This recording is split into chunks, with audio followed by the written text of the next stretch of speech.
Selamat pagi, selamat sore, siang, ataupun malam, Sobat Imun, dimanapun kalian saat ini sedang menonton penjelasan saya pada saat hari ini. Semoga kita semua selalu berada dalam keadaan sehat, ya. Nah, Sobat Imun, hari ini saya mau berbicara mengenai sebuah topik yang sedang hangat dibicarakan di media sosial. Banyak, baik itu di Twitter ataupun di Instagram, orang saat ini sedang heboh mengatakan bahwa, pandemi sudah berakhir, ya. Apalagi melihat negara-negara seperti Belanda, Norwegia, Inggris, Denmark sudah menyatakan akan mencabut semua restriksi. Nah, yang menjadi pertanyaan, apakah benar bahwa pandemi ini sudah berakhir, atau apakah ini merupakan sebuah ilusi semata yang tidak didukung oleh data-data yang sebenarnya ada di lapangan atau keadaan yang sebenarnya. Nah, kalau misalnya ternyata kondisinya belum berakhir, bagaimana sih cara kita menyikapi hidup di tengah masa transisi pandemi yang seperti ini? Mudah-mudahan teman-teman bisa menyimak sampai akhir. Nanti saya akan share tips bagaimana caranya kita tetap bisa beraktivitas di tengah masa pandemi, di tengah kasus yang meningkat seperti saat sekarang ini, dengan tetap melindungi orang-orang di sekitar kita, ya. Oke, jadi kita simak sampai selesai. Oke, nah, kalau misalnya kita lihat teman-teman sekalian, apakah pandemi sudah berakhir atau belum? Ya, ini dipicu oleh seperti yang tadi saya sudah katakan, langkah yang dilakukan oleh pemerintah Denmark, Belanda, Norwegia untuk membuka semua restriksi. Tidak perlu pakai masker, tidak ada batasan bepergian, tidak ada batasan kumpul-kumpul. Tentunya ini merupakan sebuah angin segar lah. Kenapa? Karena kita semua memang sudah lelah menjalani pandemi selama kurang lebih 2 tahun. Nah, tapi Sobat Imun sekalian, kalau misalnya kita lihat, ya, di sini teman-teman bisa melihat kondisi saat ini terkini, ya, Februari 11, 2022, kasus di Denmark, Belanda, dan Norwegia, negara-negara yang katanya sudah mau membuka dan semuanya mau dibuka, ternyata kasusnya meningkat secara drastis. Dipicu oleh apa? Salah satunya adalah dipicu dengan munculnya varian Omicron. Selain itu, waktu beberapa minggu yang lalu, mereka mengatakan, varian Omicron meningkat secara dramatis, sudah turun, maka kemudian pandemi akan selesai. Karena dengan anggapan Omicron sudah mengenai sebagian besar masyarakat, ya, sehingga sudah ada imunitasnya, ya. Tapi varian Omicron bilang, tunggu dulu, ya, ternyata dia punya subvarian, yaitu varian BA2. Kenapa? Karena virus yang terus beredar di masyarakat tanpa dikendalikan dengan baik akan mengakibatkan lonjakan lagi. Jadi kita bisa lihat di Denmark, ya, di Norwegia yang katanya sudah mau buka, begitu mereka buka, ya, varian Omicron BA1-nya turun, naik lagi langsung dipicu oleh varian Omicron subvarian yang BA2.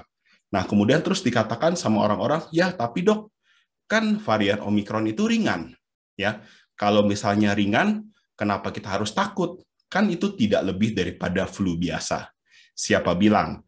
Narasi yang dibuat oleh sebagian masyarakat ataupun bahkan pemerintah mereka sendiri, kesannya meremehkan varian Omicron. Sebenarnya tidak sama dengan penjelasan dan bantahan yang diajukan oleh para ahli, ya.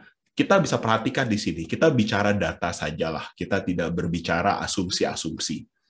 Kita lihat seiring dengan peningkatan kasus di Denmark, Belanda, dan Norwegia, kita juga bisa melihat peningkatan rawat inap yang secara dramatis.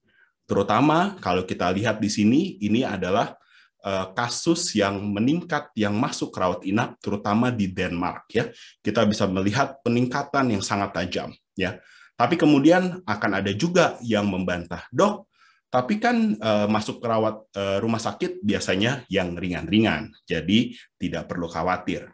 Siapa bilang kalau misalnya kita lihat ya kematian di Denmark dalam jangka waktu yang sama itu juga meningkat secara dramatis. Norwegia juga demikian, dan Belanda ya kita lihat walaupun sudah mulai menurun beberapa minggu yang lalu, sekarang mulai ada tanda-tanda peningkatan lagi. Ya, tentunya ini mematahkan narasi yang mengatakan bahwa Omikron itu lebih ringan. Memang secara kasus per kasus diakui varian Omikron lebih ringan. Tapi kalau kita melihat kasus yang meningkat sangat banyak, pasti akan mengenai orang-orang lain, terutama orang-orang yang rentan, ya, usia lanjut dengan komorbid, menggunakan obat-obatan imunosupresan, tentunya akan membuat kematian yang semakin meningkat, ya. Walaupun kita lihat di sini adalah yang dirawat di ICU tidak sebanyak pada saat varian Delta. Tapi tetap saja yang namanya sebuah virus, kalau kita punya virus yang mengenai 100 orang, dengan angka kematian 10% misalnya, dia akan membuat 10 orang meninggal. Tapi kalau kita punya virus yang bisa mengenai 10.000 orang dan menyebabkan kematian 1% saja, ya lebih ringan kan kasus per kasus, itu tetap akan mengakibatkan 100 orang meninggal. Sehingga secara absolut kasusnya meningkat demikian tinggi, ya. Nah, apa dampaknya yang paling kita takutkan kalau misalnya jumlah kasus meningkat secara dramatis? Yang paling kita takutkan adalah beban besar pada sistem kesehatan. Sobat Imun bisa bayangkan, apa yang terjadi kalau misalnya rumah sakit, bed, itu di overrun atau dikuasai oleh penderita COVID. Tentunya akan mengakibatkan orang yang mengalami serangan jantung, orang yang mengalami kecelakaan, orang yang harus dioperasi tidak bisa dilaksanakan tindakannya, ya. Itu akan mengakibatkan terjadinya collateral damage, ya, tenaga kesehatan lelah, masyarakat juga lelah, sehingga membuat pasien-pasien dengan diagnosis lain mengalami keterlambatan pelayanan, ya. Itu adalah dampak yang tidak terhitung, ya.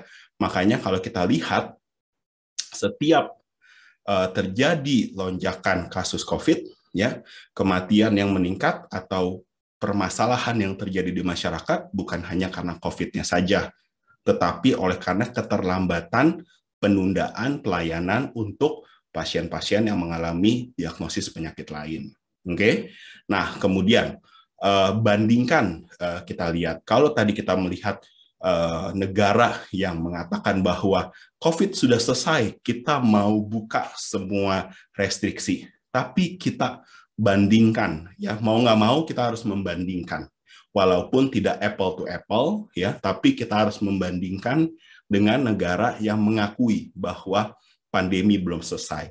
Negara mana sih yang saat ini masih benar-benar melakukan kontak tracing dengan baik, melakukan restriksi sesuai dengan keperluan, yaitu saat ini hanya Tiongkok. Ya, kalau kita lihat di sini, siapa negara yang lebih memperhatikan masyarakatnya? Ya, walaupun banyaklah permasalahan lain, ya, itu kita akui.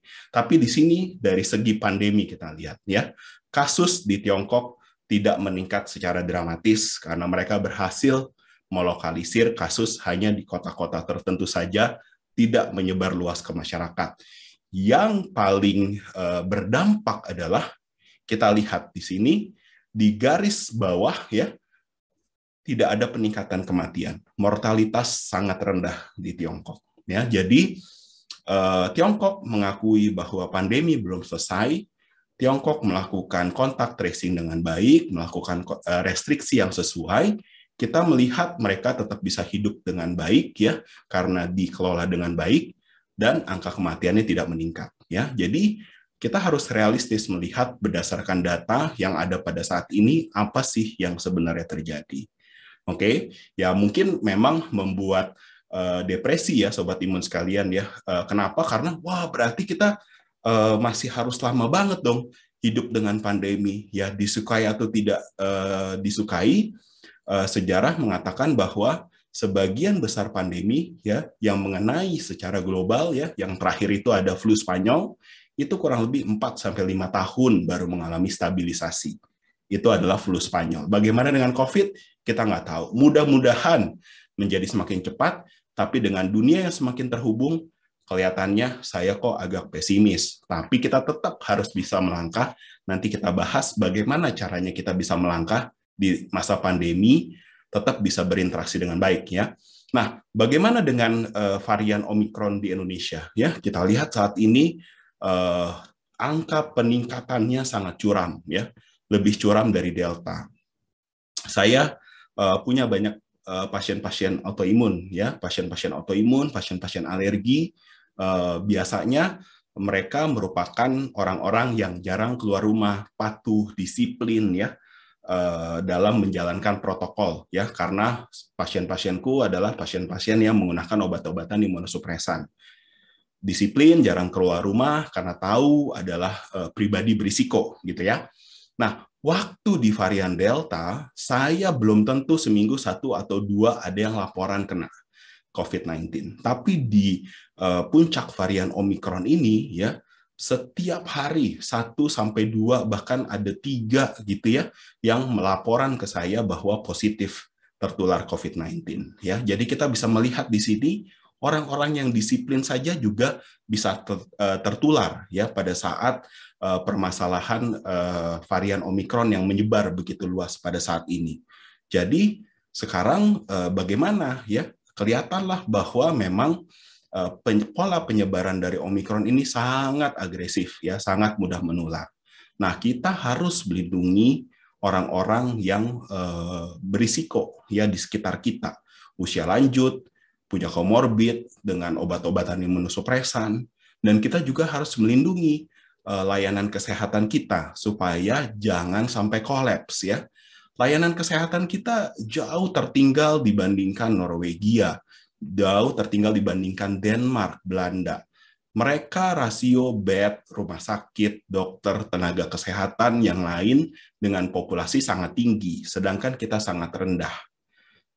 Tentunya teman-teman masih ingat kemarin pada saat puncak gelombang Delta, kesulitan sekali orang untuk mencari tempat rawat, banyak yang meninggal di rumah. Nah, itu yang mau kita hindari. Karena kita tahu fasilitas kesehatan kita tidak begitu baik, apa yang bisa kita lakukan selain berupaya untuk meminimalkan ya jumlah kasus, terutama jumlah kasus berat, jumlah kasus kritis dari COVID-19 sehingga tidak menyebabkan fasilitas kesehatan kita kolaps ya. Nah, apakah ada kemungkinan kolaps atau enggak? Kalau kita lihat dalam waktu beberapa hari terakhir ya, angka kematian di Indonesia mulai meningkat.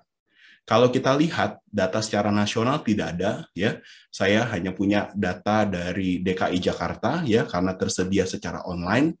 Kita mulai mengalami kekurangan bed ya. Jadi ada banyak teman-teman yang mulai kesulitan. Mudah-mudahan sih kita sudah jauh lebih siap.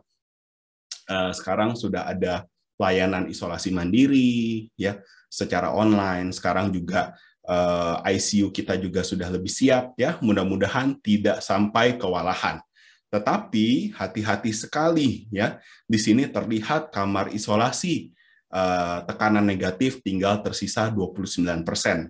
Terlihat untuk ICU yang tanpa ventilator tersisa 17% ya. Kemudian yang dengan ventilator untungnya masih banyak, tapi mudah-mudahan kita tidak memerlukan ya ICU yang menggunakan ventilator terlalu banyak, artinya adalah kasus-kasusnya lebih ringan ya. Tapi 1-2 minggu ke depan ini merupakan masa yang kritikal ya, karena kalau kita melihat dari puncak gelombang Omikron dari negara-negara lain itu kurang lebih memakan waktu 6 minggu ya.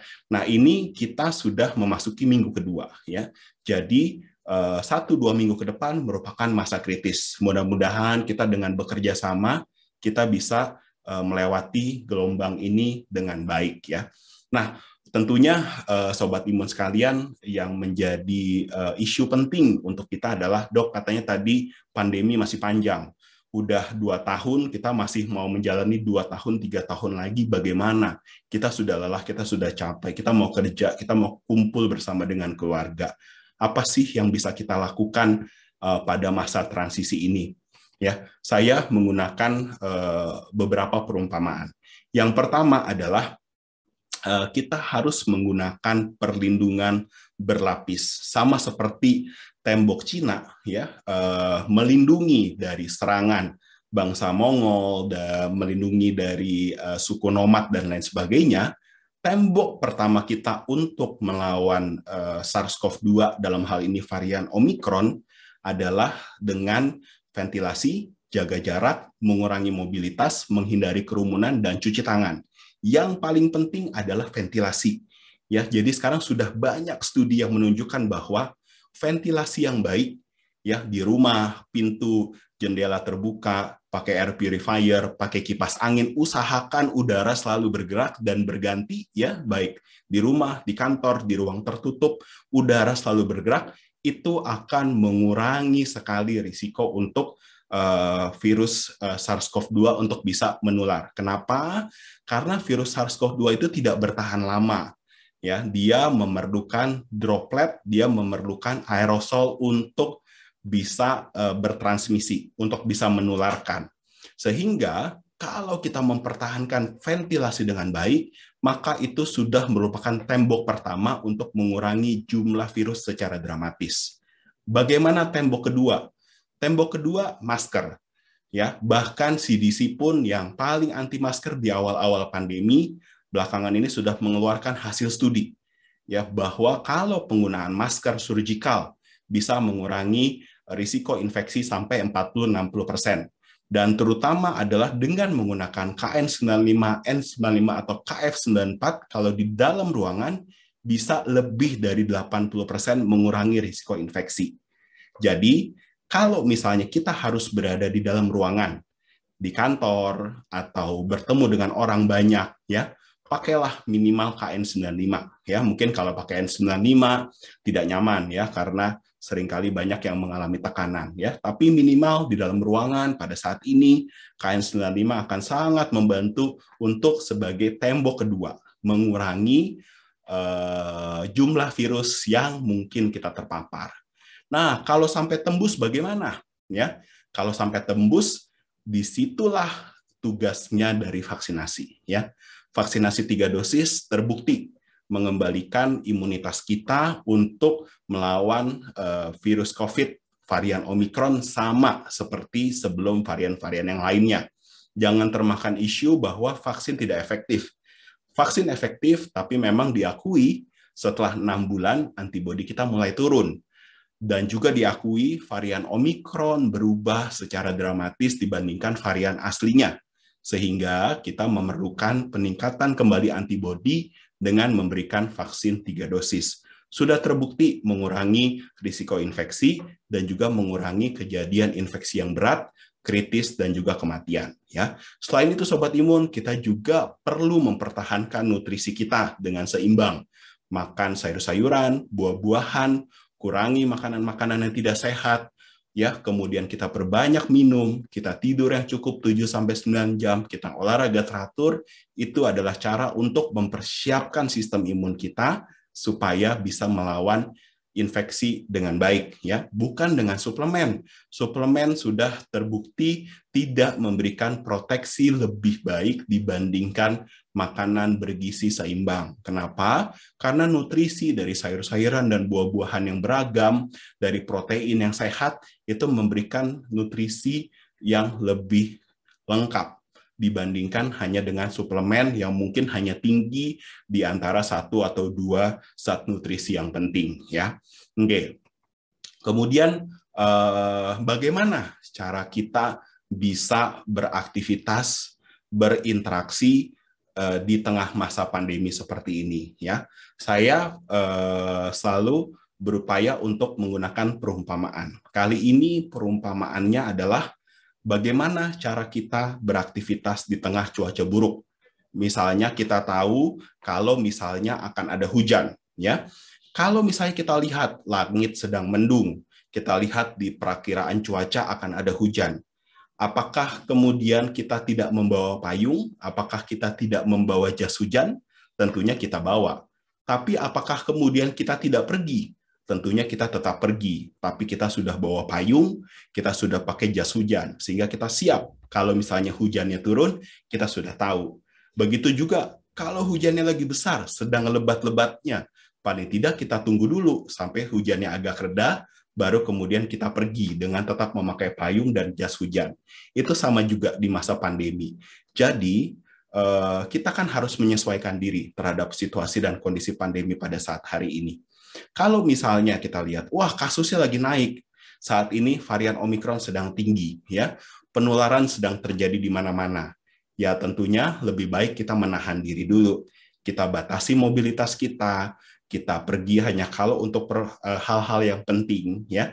Tapi apakah kita nggak boleh pergi kemana-mana? Tetap boleh, tapi kalau misalnya sedang kasusnya sedang tinggi, maka proteksi kita harus bagus. Kita pakai payung, kita pakai jas hujan, artinya kita apa? Pakai masker berkualitas baik, KN95, N95, KF94, sehingga proteksi kita bagus, ya, terutama di dalam ruangan, ya. Sesuaikan aja sesuai dengan kondisi pandemi pada saat itu bagaimana. Nanti kalau kasusnya sudah turun, ya, cuaca cerah, matahari bersinar, ya, apakah kemudian kita tetap pergi pakai payung dan pakai jas hujan? Tentunya tidak. Apakah kita tetap pakai KN95, N95 dalam ruangan? Tentunya tidak. Kita bisa turunkan kalau kasusnya sedang turun, mungkin hanya pakai masker surgical saja, atau mungkin kalau kasusnya rendah sekali, dan kemudian tidak ada varian yang baru, nah, mungkin di situ kita bisa dengan aman bertransisi hidup mirip-mirip seperti masa sebelum pandemi, walaupun tetap melihat perakiraan cuaca, tetap melihat kira-kira apakah ada potensi bahaya lain di depan atau tidak, gitu ya. Jadi, pintar-pintarlah kita membaca cuaca pada saat hari itu, pintar-pintarlah kita membaca situasi dan kondisi pandemi pada saat hari ini, ya. Perhatikan juga sekali lagi ventilasi, ya, usahakan ventilasi baik. Kalau kita mau kumpul-kumpul, kalau masih bisa di dalam situasi yang luar ruangan, tentunya itu lebih baik, ya. Atau misalnya usahakan bagaimana caranya supaya ruangan tersebut seperti di luar ruangan. Nanti saya akan sharing sebentar lagi apa yang kami lakukan pada saat Imlek kemarin pada saat kita kumpul keluarga, ya. Pastikan juga jaga selalu situasi dan kondisi tubuh kita, ya, nutrisi yang bagus, kesehatan yang bagus, istirahat yang baik, ya. Nah, untuk teman-teman yang punya tes antigen, mungkin bisa jadi pertimbangan. Tes antigen ini merupakan sebuah alat yang sangat berguna. Para ahli di luar sudah mengatakan bahwa antigen bisa menentukan apakah Anda menularkan atau tidak. Walaupun antigen bukan buat diagnosis yang utama, tetap PCR, ya. Tapi pemeriksaan antigen bisa menggambarkan status Anda, apakah Anda menjadi sumber penularan atau tidak. Jadi kalau misalnya kita mau kumpul-kumpul di keluarga kita ada yang berisiko tinggi, ya, punya komorbid, mungkin swab antigen bisa menjadi salah satu alternatif yang kita pertimbangkan, ya, untuk menentukan paling tidak pada saat itu ada nggak sih anggota keluarga atau teman atau sahabat yang kita akan berkumpul bersama itu potensi menularkan, gitu ya. Tapi tes antigen tidak bisa sekali periksa terus kemudian selesai. Tes antigen harus diperiksa setiap hari. Jadi kalau kita beberapa hari kumpul gitu ya, mau makan bersama dan segala macam, ya tentunya tes antigennya harus setiap hari. Ya, itu menjadi salah satu pertimbangan alat yang bisa kita gunakan untuk meminimalkan risiko, ya. Oke, nah ini saya ceritakan apa yang kami lakukan sekeluarga pada saat kita kumpul keluarga pada saat Imlek, ya. Tentunya kumpul keluarga silaturahmi merupakan sebuah tradisi yang penting yang harus kita jalankan, baik untuk untuk ikatan keluarga, tapi juga untuk kesehatan mental kita, ya. Kenapa? Ya, hubungan keluarga, sahabat, teman yang baik itu akan menjaga sistem tubuh kita juga baik, kita tidak stres sehingga sistem imun kita juga baik, ya. Nah, Waktu itu kita berpikir, gimana nih caranya? Kita mau kumpul keluarga pada saat Imlek, kita punya orang tua ya usia di atas 60 tahun, bahkan di atas 70 tahun, punya komorbid, bagaimana caranya kita melindungi mereka? Ya, jadi yang kita pikirkan pada saat itu adalah kita buka lebar-lebar pintu depan, jendela, pintu belakang, jendela kita buka. Ya, setelah itu kita pastikan supaya sirkulasi udara bagus. Kita pasang air purifier, kita pasang kipas angin yang terus bergerak, ya, sehingga udara terus berganti, berganti dan berganti, ya. Dan kemudian karena orang tua istri saya tidak bisa memakai masker, ya, kita yang masih muda kita disiplin, kita pakai masker, ya, untuk menjaga supaya jangan sampai orang tua kita itu tertular, karena kita nggak tahu, ya, apakah kita membawa virus atau tidak, ya. Nah, ternyata, ya, kita berasal dari 4 rumah yang berbeda, ya, tiga orang dari Jabodetabek, kemudian satu dari luar kota, ya. Ternyata keluarga yang dari luar kota itu beberapa hari kemudian positif COVID. Satu keluarga positif COVID. Ayah, ibu, anak, dan asisten rumah tangganya semuanya positif. Ya, nah bisa dibayangkan bagaimana kalau misalnya kita tidak menyiapkan sirkulasi udara, ventilasi yang baik, dan kita tidak disiplin pakai masker. Tentunya akan ketularan. Kita lihat di sini. Untuk varian Omikron ini, ya, hampir pasti kalau misalnya bersama lebih dari 15 menit tanpa masker itu akan ketularan, ya. Nah, syukurnya puji Tuhan dengan protokol yang kita jalankan dengan baik, ya, walaupun satu keluarga yang dari luar kota itu semuanya positif, tapi 3 keluarga lain dari 3 rumah yang berbeda tidak ada yang positif, tidak ada yang tertular. Ya, jadi di sini kita bisa lihat bahwa dengan kita menyiapkan situasi dan kondisi, ya, kita beradaptasilah sesuai dengan kondisi pandemi saat itu, ya, kita memperhatikan prinsip-prinsip kaidah ilmiah, kita bisa bertahan menjalani pandemi ini, tetap bisa berinteraksi dengan keluarga dengan baik, ya. Jadi kita harus pintar-pintar bagaimana cara kita bisa mengatasinya, ya. Oke. Nah, sebagai penutup, apa yang harus kita lakukan kalau saya positif COVID, ya. Jadi di sini teman-teman bisa melihat bahwa dari Kementerian Kesehatan sudah menyiapkan layanan telemedicine bagi pasien yang isolasi mandiri COVID-19. Ini untuk yang tanpa gejala atau infeksi ringan, ya. Kalau infeksinya sedang berat, sudah ada sesak nafas, kondisinya rasa tidak enak, saya rasa segera ke IGD, ya, untuk bisa ditangani dengan baik. Tapi untuk teman-teman yang gejala ringan atau misalnya tanpa gejala, teman-teman bisa mengikuti langkah-langkah ini, ya. Pertama, lakukan pemeriksaan PCR di laboratorium yang terafiliasi dengan Kemenkes, ya. Daftar bisa dilihat di website-nya Kemenkes, dan kemudian nanti akan mendapatkan konfirmasi WhatsApp, ya, dari centang hijau Kemenkes. Kalau tidak ada, maka teman-teman bisa melihat di website isoman.kemkes.go.id, ya. Kalau misalnya sudah, setelah itu teman-teman bisa melakukan pemeriksaan kesehatan secara online dengan aplikasi-aplikasi yang teman-teman bisa lihat di gambar pojok kanan bawah, ya. Nah, setelah melakukan konsultasi, biasanya nanti teman-teman akan dikirimkan obatnya, ya, resep secara digital, dan kemudian akan dikirimkan melalui apotek kimia farma terdekat, ya. Sudah ada beberapa obat-obatan yang bisa membantu untuk meminimalkan risiko, terutama bagi teman-teman yang berisiko tinggi, ya, seperti molnupiravir ataupun favipiravir, ya, sekarang sudah tersedia cukup baik di Indonesia.